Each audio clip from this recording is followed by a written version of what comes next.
Good morning mga kasama, no. It's bali 6 in the morning na, no. Papunta na kami doon sa school. At gaganapin na nga yung aming outreach program. Bali 3 a.m. pa lang ay gising na kami para mag-prepare. Kasi bukod sa ipamimigay, meron din kaming feeding program. Paalis na kami, papunta na kami doon sa school kung saan yung venue. Magaling doon, i-prepare na lahat ha. Para pag start na tayo. Yes, dapat sabay na namin para magbibigay.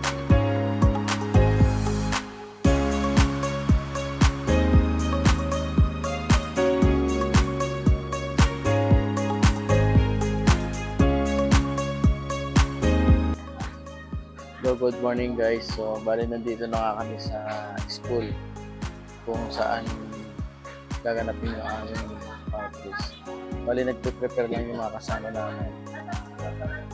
At hinihintay din yung mga beneficiary ng ating outreach na. Ayan, tulong-tulong ang bawat isa. Nandito rin yung suporta ng mga lokal na opisyal ng barangay, mga BSW. Mga kasama, naglalatag kami ng sinelas dito, no. Gagawin namin mahin namin na parang letter MNC. Mamaya pipila dito yung mga mabibigyan dito. Pipili sila ng size nila. Ayun. Bago yung busy yung mga kasama natin para gawing letter.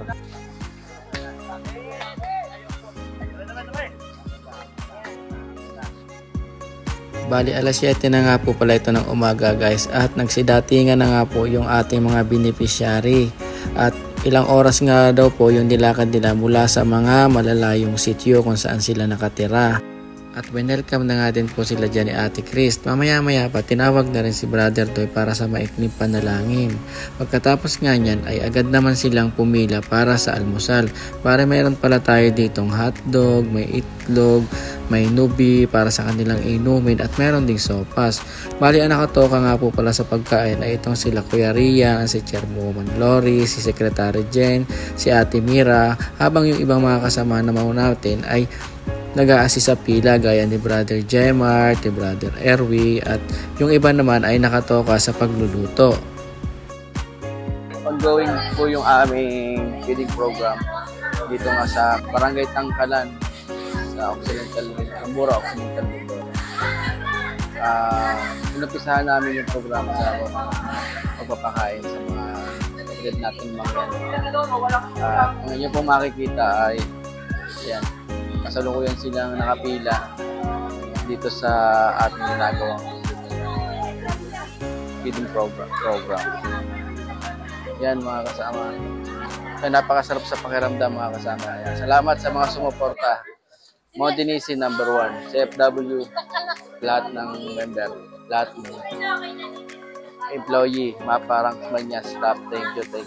Walang hanggang pasasalamat ko sa inyo.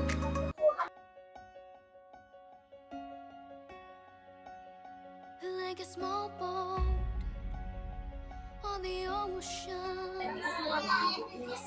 May laman pa yan? Sayang ano? May laman pa pala yun, sorry. Tama, pagbabalat natin si Bunso, ano. At nahirapan siya, nakita ko, nahirapan siya magbalat ng and all those things I didn't say, wrecking balls inside my brain. I will scream them aloud tonight. Can you hear my voice this time? This is my fight song. Take back my life song. Prove I'm alright song. My power's turned on. Start right now, I'll be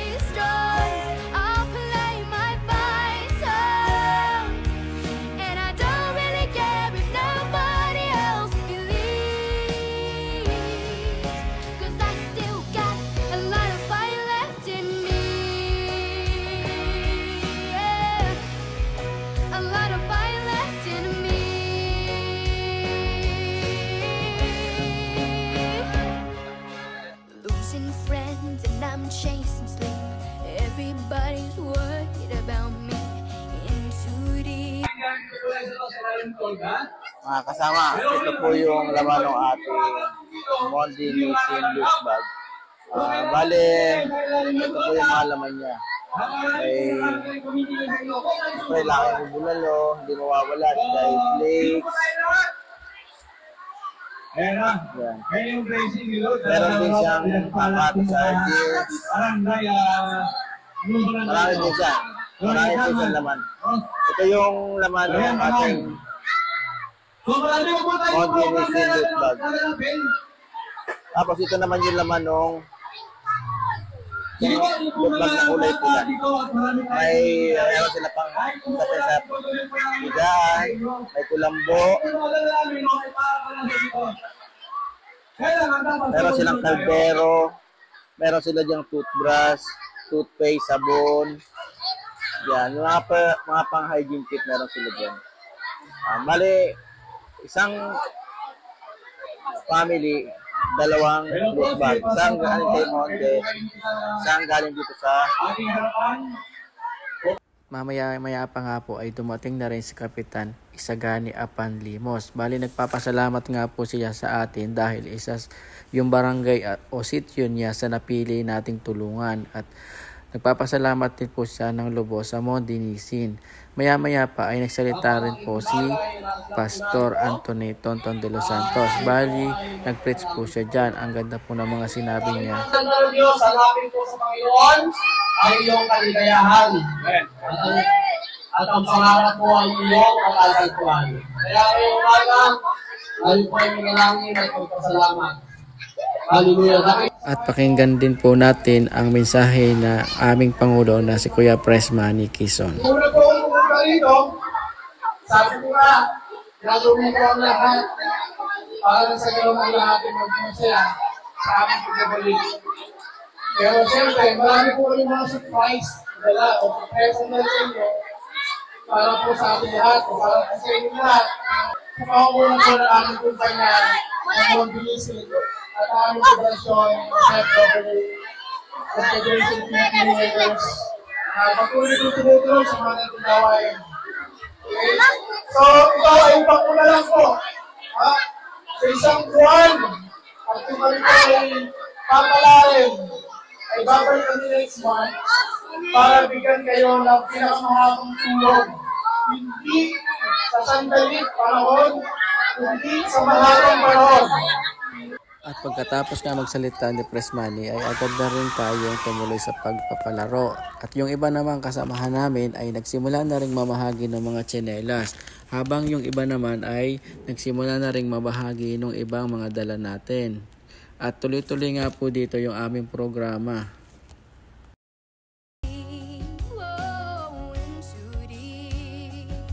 Talagang kami po ay nagpapasalamat dahil ngayon lang po kami nakatanggap ng ganito. Kaya napakasalamat po sa taong na tumutulong dito sa amin. Napakasalamat po kami. Maraming salamat po sa inyo at pinagpala kami ng Panginoon. May stop ba? May stop? Mga kasama natin si Kuya ngayon. Kuya, ano pangalan niyo po? Kasama natin si Kuya JR ngayon. Tatanungin lang natin siya. Kuya, masaya ba kayo sa... Ay, masaya po sa binigay ko na tulong. Ano po ang masasabi ninyo sa Mondi Nissin? Malaking katulungan ko yung binigay sa akin. Maraming Ayun po, nakakausap natin si Kuya JR at lubos po siya nagpapasalamat sa atin sa biyaya na tanggap po. Napapasalamat sa mga tumulong ngayon. Baka sa susunod pa rin, mahigit pa rin ang kanilang pagtulong. Kaya maraming salamat po. Mga kasama, bali tapos na kami sa aming mission sa araw na ito at nakapag-minis na rin kami, pack up na at tapos kami ng 1:30 ngayong hapon at successful naman, masaya. Sa totoo mga kasama, hindi kami nakaramdam ng pagod kasi nakita namin yung ngiti sa bawat beneficiaryo na sandigan. Ang sarap sa pakiramdam, Lord. Salamat. Salamat sa lahat, sa mga Nissin, tapos sa lahat ng ganda ng video, sa lahat ng tumulong, sa lahat ng sponsor.